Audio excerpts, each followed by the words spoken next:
Element. ನಿಮಗೆ fire element ಅಲ್ಲಿ ಒಂದು ಹಾಟ್ನೆಸ್ ಎನರ್ಜಿ ಮಿಸ್ ಆಯ್ತು, ಅದು pericardium and triple warmer. So ಅದ್ರದ್ದು ಇಲ್ಲಿ ಎನರ್ಜಿನ ಟ್ರೀಟ್ ಮಾಡುವಾಗ, ನಾವು ಹಾರ್ಟ್ ಟ್ರೀಟ್ ಮಾಡುವಾಗ ಅದನ್ನ ಹೇಳ್ತೇನೆ ನಾನು. ಸೊ ಇಲ್ಲಿ ಅರ್ತ್ ಎಲಿಮೆಂಟ್ ಶಾರ್ಟ್ ಆಗಿ ನಿಮ್ಗೆ ಇದ್ರ ಬಗ್ಗೆ ಇಂಟ್ರೊಡಕ್ಷನ್ ಇರಲಿ. ಆರ್ಗ್ಯಾನ್ ಬಗ್ಗೆ ನಿಮ್ಗೆ ಏನೂ ಗೊತ್ತಿಲ್ಲ ಅಂತ ಹೇಳಿದ್ರೆ ನೀವು ಕನೆಕ್ಟಿವಿಟಿ ತಗೊಳಕ್ ಬರಲ್ಲ. ನೀವಿಲ್ಲಿ ಥೈರಾಯ್ಡ್ ಟ್ರೀಟ್ ಮಾಡ್ತಾ ಇದ್ದೀರಾ ಅಂತ ಹೇಳಿದ್ರೆ ಇದು ಯಾರ್ಯಾರು ಅಂಡರ್ ಬರುತ್ತೆ ಅಂತ ನಿಮ್ಗೆ ಗೊತ್ತಿರಬೇಕು. ಥೈರಾಯ್ಡ್ನ ಯಾರ್ಯಾರು ಕಂಟ್ರೋಲ್ ಮಾಡ್ತಾರೆ, ಥೈರಾಯ್ಡ್ ಯಾರ್ಯಾರು ಬಿಸಿ ಕೊಡ್ತಾರೆ. ಥೈರಾಯ್ಡ್ ಇಲ್ಲಿ ಬಿಸಿ ಕೊಡುತ್ತೆ, ಬಾಡಿ ಟೆಂಪರೇಚರ್ ಮೇಂಟೈನ್ ಮಾಡುತ್ತೆ. ಆದರೆ ಥೈರಾಯ್ಡ್ಗೆ ಲೈಫ್ ಕೊಡ್ತಿರೋರು ಯಾರು? ಥೈರಾಯ್ಡ್ಗೆ ಇಲ್ಲಿ ಫುಡ್ ಸಪ್ಲೈ ಮಾಡ್ತಿರೋರು ಯಾರು? ಎನರ್ಜಿ ಸಪ್ಲೈ ಮಾಡ್ತಿರೋರು ಯಾರು? ಅದು ನಿಮಗೆ ಗೊತ್ತಿರಬೇಕು. ಹಾಗಾಗಿ ಎಲಿಮೆಂಟ್ ಬಂದು ಅರ್ತ್ ಎಲಿಮೆಂಟ್. ಮೂರನೇ ಎಲಿಮೆಂಟು ಸ್ಟಮಕ್ ಆ್ಯಂಡ್ ಸ್ಪ್ಲೀನ್ ಆರ್ಗ್ಯಾನ್ಸ್ನ ರೆಪ್ರೆಸೆಂಟ್ ಮಾಡುತ್ತೆ. ನಿಮ್ಮ ಭೂತತ್ವ, ಅದರ ಎನರ್ಜಿ ಬಂದು ಹೋಲ್ಡಿಂಗ್, ಹಿಡಿದಿಟ್ಕೊಳ್ಳೋದು. ಸ್ಪ್ಲೀನ್ ಕೆಲಸ ಹೋಲ್ಡಿಂಗ್, ಹಿಡಿದಿಟ್ಕೊಳ್ಳೋದು. ಬ್ಲಡ್ ವೈನ್ಸ್ನ ಹಿಡಿದಿಟ್ಕೊಳ್ಳುತ್ತೆ. ಬ್ಲಡ್ ಇದೇ ರೂಟಲ್ಲಿ ಹೋಗ್ಬೇಕು, ಹಿಂಗೆ ಹೋಗ್ಬೇಕಂತ ಕಂಟ್ರೋಲ್ ಮಾಡಿ ಬಿಡೋರೆ ಸ್ಪ್ಲೀನ್. ನಿಮ್ಮ ಸ್ಪಿಂಕ್ಚರ್, ನಿಮ್ಮದು ಏನಸ್ ಇದೇನಿದೆ ಜಾರಿದ್ರೆ, ಏನಸ್ ಪ್ರೊಲ್ಯಾಪ್ಸ್, ಯುಟರಸ್ ಪ್ರೊಲ್ಯಾಪ್ಸ್, ಏನೆಲ್ಲ ಜಾರಿ ಬೀಳ್ತಾ ಇದೆ ಕೆಳಗಡೆ, ಅರ್ನಿಯಾ, ಇದೆಲ್ಲ ಏನಂದ್ರೆ ನಿಮ್ಮ ಸ್ಪ್ಲೀನ್ ಮಸಲ್ ವೀಕ್ ಆಗಿದೆ ಅಂತೇಳಿ. ಸೊ ಹೋಲ್ಡಿಂಗ್ ತತ್ವ ಕಡಿಮೆ ಆಗಿದೆ ಅಂತ. ಹೋಲ್ಡಿಂಗ್ ತತ್ವ ಎಲ್ಲೇ ಕಡಿಮೆ ಆಗಿದ್ರು ನೀವು ಸ್ಟಮಕ್ ಆ್ಯಂಡ್ ಸ್ಪ್ಲೀನ್ನ ಟ್ರೀಟ್ ಮಾಡ್ಬೋದು. ಅದರ ರುಚಿ ಬಂದು ಸ್ವೀಟ್, ಹಾಗಂತ ನೀವು ಅದನ್ನು ಜಾಸ್ತಿ ತಗೊಳ್ಳೋ ಆಗಿಲ್ಲ. ಅದನ್ನು ಕೊಟ್ಟಷ್ಟು ಸ್ಟಮಕ್ ನಿದ್ದೆ ಮಾಡಿಬಿಡುತ್ತೆ ಚೆನ್ನಾಗಿ.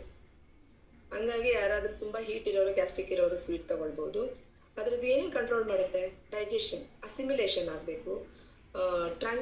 ಟ್ರಾನ್ಸ್ಫಾರ್ಮೇಷನ್, ಟ್ರಾನ್ಸ್ಪೋರ್ಟೇಷನ್ ಎರಡೂ ಮಾಡೋದೇ stomach and spleen.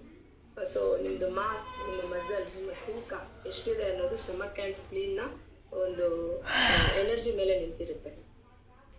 Reflex organ ಬಂದು ಮೌತ್ ಬಂದು ಸ್ಟಮಕ್. ಲಿಪ್ ಯಾರ್ದಾದ್ರೂ ನೋಡಿ, ಲಿಪ್ ಹೇಗಿದೆ ಅಂತ ಹೇಳ್ಬಿಟ್ಟು. ಈ ಲಿಪ್ ಶೇಪಲ್ಲೇ ನಿಮ್ದು ಸ್ಪ್ಲೀನ್ ಇರೋದು. ನಿಮ್ಮದು ಲಿಪ್ ಶೇಪಲ್ಲಿ ಸ್ಪ್ಲೀನ್ ಇಷ್ಟೇ ಇರೋದು. ಅದು ಕೆಲಸ ತುಂಬ ದೊಡ್ಡದು.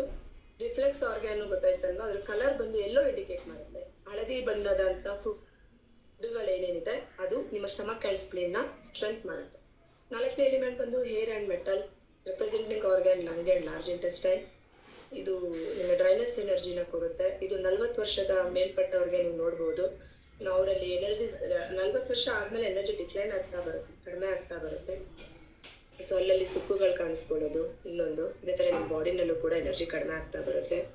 ಈ ಒಂದು ಟೇಸ್ಟ್ ಏನಿದೆ, ಈ lungs and large intestine spicy ಅಥವಾ ಘಾಟ್ ಇರುವಂಥ ಫುಡ್ಡು ಕೊಟ್ಟಾಗ ಅದು ಸ್ಟ್ರೆಂತ್ ಆಗುತ್ತೆ. ಅದು ಈ ಬೆಳ್ಳುಳ್ಳಿ, ಈರುಳ್ಳಿ, ವೈಟ್ ಇನ್ ಕಲರ್,